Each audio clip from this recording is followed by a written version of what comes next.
starting with a brief introduction. A story that questions the importance of Fatima's third secret in today's world develops as follows.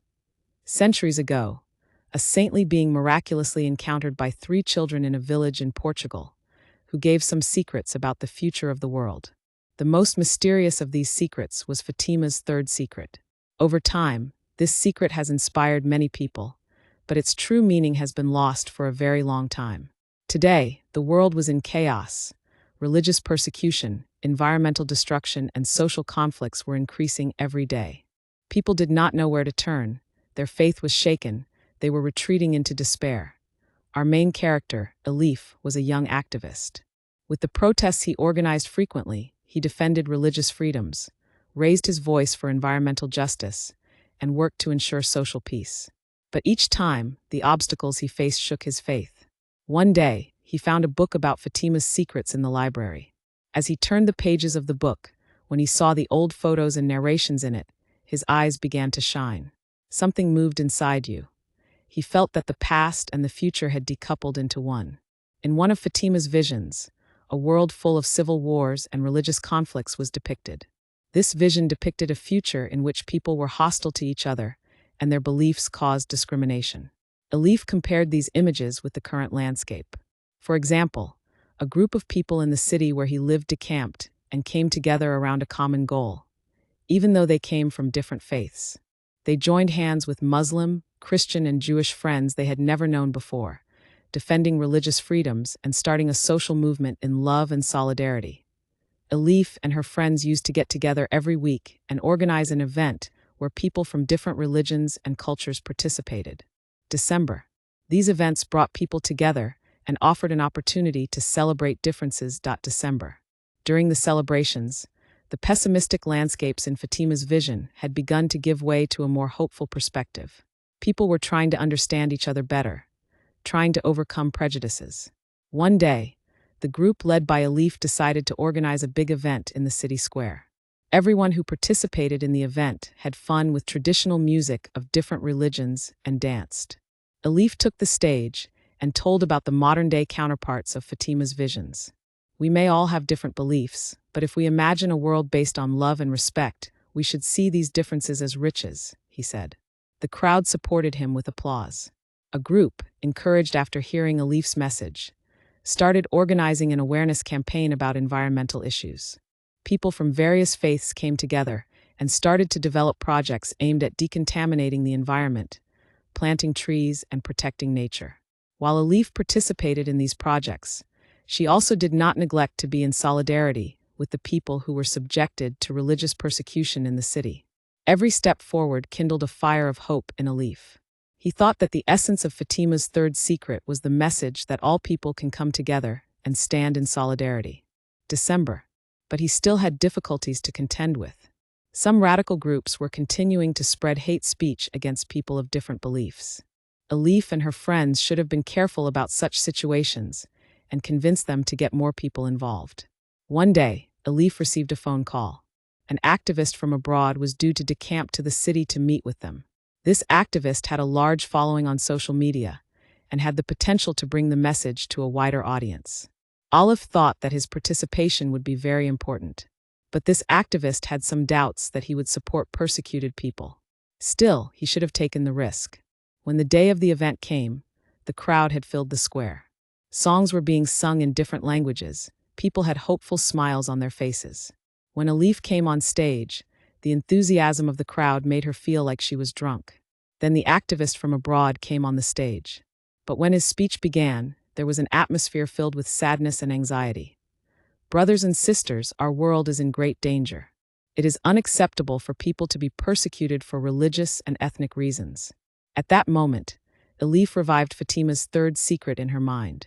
A clear message had to be sent for society to wake up. Just then, he addressed the crowd from the stage. We are all here from different faiths and traditions to camp together. We must not forget that we are strong together. We will fight to make this world a better place. At that moment, the crowd started shouting in a completely passionate way. We are strong together. This seemed to be a reference to the spirit of unity and solidarity experienced during the worst moments of the epidemic period. He had created hope in everyone. No matter the difficulties they faced, they believed that acting together was the only solution. Fatima's beliefs that the essence of the third secret is love, trust, and solidarity have strengthened.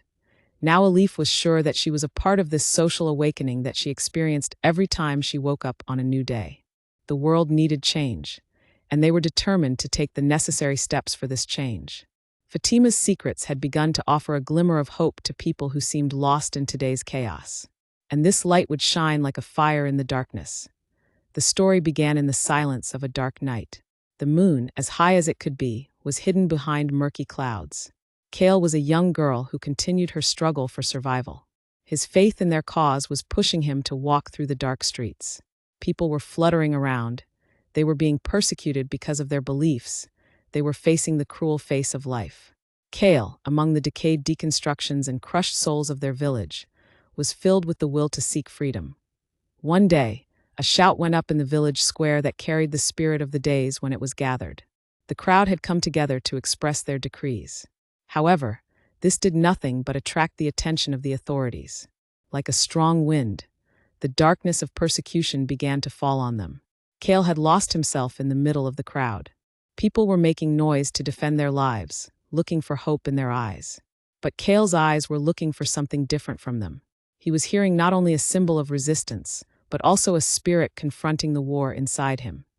The voice of the crowd had gone up like a prayer for his friends in prison. Each of them had never run away from paying the price for the sake of their beliefs. Kale found himself in a war that did not belong to him. The conflict in his heart was at odds with the happiness of being on the side of these people who were fighting for freedom, but also with the idea that it was a resistance against the established order. One night, Kale fell into deep thoughts. He had reached the point of losing his faith. A voice, however, drew him back. "Don't forget your past," whispered the voice inside. "Don't lose the light that guides you." From that moment on, Kale was able to see the struggle inside him. The despair he saw in people's eyes had become a mirror for him. He and others should have understood that they could stand side by side with the same faith in different lives. The darkness that spread around was in the hands of the oppressors. But Kale continued to live by feeding the fire inside him. Every morning, he was looking for a more profitable way to fight a day, to keep his faith. When he met with people in the city, he constantly struggled to remind them decently of the strength of their faith. Each face told a different story, but they all met in one common denominator: freedom. After a while, Kale and his friends decided to organize a secret meeting. This would be an opportunity to revive their beliefs by creating a plan of resistance against the oppressive regime. They met in the ruined courtyard of the church. The silence inside was unsettling. It was felt that everyone carried a spark in their imagination. But forces were waiting outside that could extinguish this fire. At the meeting, everyone began to express their thoughts freely. Mira, an old warrior, began to speak by raising her hand. "Our war is not only a physical one, it is a spiritual one. I know that my faith will protect me. In this struggle, not we, but the true faith will win," said. The audience began to feel an energy that merged with his words. Kale, too, was impressed by Myra's passion. He thought that a heart full of his beliefs could turn into a national struggle. Over time, this spiritual union reached more and more people. Everyone paid attention to the events in their own past and told each other about similar sufferings. Kale did his best to encourage people while fixing the problems in his head. He realized that his beliefs were binding them together. Each character, each soul was coming together jointly in this struggle and giving strength to each other. December later in the night, as the meeting ended, Kale took a deep breath, looking at the light shining in the eyes of hundreds of people. With the strength he received from their faith, he was ready to face the darkness that existed within himself. "Together, we will overcome this darkness," said. The confidence in his voice perhaps created a new ray of hope in their hearts. Everyone hugged each other as a community and knew that that moment was one of the strongest moments of their lives. Resisting the pressure was a difficult path. However, Kale and his friends found themselves on this path. A new world was opening up before his eyes. A picture of freedom was being drawn. Even though he carries the pain of those he lost in the past, remembering them and fighting for the future would be the source of his beliefs. As he continued to face his own internal conflicts, Kale no longer felt lonely. Next to him, there was a brave fellow of the cause who stood up to the darkness. Kale was willing to enter this war. the losses experienced would have made them even stronger. Over time, their faith in each other overcame their inner conflicts and led them to take action. Every minute, every decision was bringing them one step closer to freedom. They no longer carried a pessimistic, but a heart full of faith. And this belief made them hold their heads high when they stood up against persecution. This journey was the story of not only Kale, but everyone who thinks like him. Let's take the struggle that the main characters will have to help others. Nature was being destroyed a little more every day, and society was being crushed under the weight of injustices. However, a group of people who wanted to decry this had come together in the hope of creating change. The group was gathering at an abandoned factory on the edge of the city. This was one of the places that had been a source of livelihood many years ago, but now it had become a ruin. Nevertheless, this had become a medium that brought them together. December. Inside, there was history deciphered among the old machines, and the bonds formed here made them even stronger. Olive was one of the leaders of this group. His tenacity, his determination to pursue his dreams, was inspiring to those around him. Elif, who had been a great environmental activist in the past, had now created a group that fights for the protection of natural resources. However, this was not only an effort to protect natural areas, but also to ensure social justice. Olive's goal was to involve more people in this struggle. At their last meeting, Elif said, "We have come together to stand against social injustices. December. I believe that we will achieve this. If we all come together decently, our voice will be stronger," said. The other members of the group were looking at him admiringly. One of them, Bayram, said, "But how? Can't we stop this destruction just by talking?" he asked. Elif, in a way that emphasizes this problem, said, "No, we can't do this just by talking. We need to take action. We need to inform people. We need to create change in local communities," he replied. Together, they rolled up their sleeves to organize a campaign to address environmental issues. When creating their action plan, each of them contributed different abilities to the group. Melis had the skills to appeal to a wide audience on social media and suggested using this for this campaign. "Let's create a hashtag, and we should raise awareness about this," he said. Thus, the hashtag #JustificationDoga became the centerpiece of the campaign. Bayram, on the other hand, suggested the idea of organizing a march. "Let's organize a march that will pass through the center of the city. Let everyone see it. Let them understand how important an issue we are talking about," he said. There were hesitations at first, but eventually everyone adopted this idea. When the date of the march was set, the group knew that they would face a disappointed society. But their goal was not only to raise the voice of their own communities, but also to draw the attention of the entire city to these critical issues. On the day they were going to gather, the weather was quite rainy. "A lot of people have given up on joining, but the group hasn't given up. As long as we are here, we will make our voice heard," Olive said. The rain could not stop them. In fact, it made their struggle even stronger. During the march, the crowd of people gathered together and started shouting slogans. December. A rising excitement from everyone was reinforcing their belief in their struggle.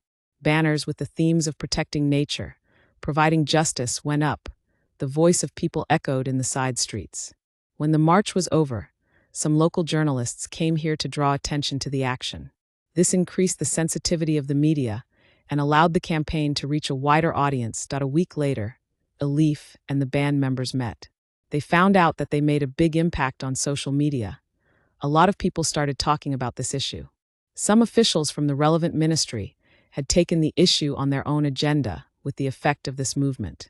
Elif said, "As you can see, we can act together. The voice of each of us is important. We must stand together not only when deconstructing social justice issues, but also when protecting the environment." He encouraged the group by saying, over time, the group grew with more and more people. They started to organize various events, hold meetings, and set up information stands at different points of the city. Wherever they stopped by, they managed to attract people's attention. In a short time, the number of participants increased, and this situation began to affect more people. But their struggle has been far from easy. When a local construction company announced that it was working on a large project that would destroy the city's green spaces, Elif and her group immediately took action. By consulting the activists together with their lawyers, they planned to fight to stop this project by legal means. Again, They started working to inform the community and create a strong public opinion. As a result of their efforts, they managed to take the issue to court by collecting signatures with the great support of the local population. As Elif stepped into the courtroom at the beginning of her trial, she thought about the friends they were with. It was much more than fighting a war alone. They were acting collectively and moving towards creating real change. Knowing that each individual was a part of this struggle was a great source of motivation for Elif and her friends. As a result, this group was not just the main characters of the book. Each individual had become the elements that influenced the people around him and made change possible. While writing their own stories, they had managed to influence other people's stories as well. This was not only a struggle for the protection of nature or social justice, but also a proof of the power of unity and solidarity. Continuation of the story. One day, at sunrise, Hakan, walking between his house and the inland parts of the village, fell into deep thoughts in the cold morning air. December. The last few weeks had been spent with difficulties experienced under religious and social pressures. Society had become increasingly hardened by the prescriptive aspirations of its ancient beliefs and traditions. Hakan was concerned about how young people, in particular, might respond to these pressures. They were crushed under the expectations of their families and society, while it was difficult for them to find their own identity. Hakan, in fact, knew very well the feelings experienced by many people in the village. His own internal conflicts had deeply affected his relationship with society. His thoughts were still haunting him this morning. Who are we? What are we fighting for? These questions pushed him further away from his house, and he started walking towards the village square. It was a place where not only a group of people gathered there, but also their hopes and dreams. When he arrived at the square, he saw several familiar faces waiting for him there. Elif greeted him with a cheerful expression as always. Hakan, we need you. We need to make a new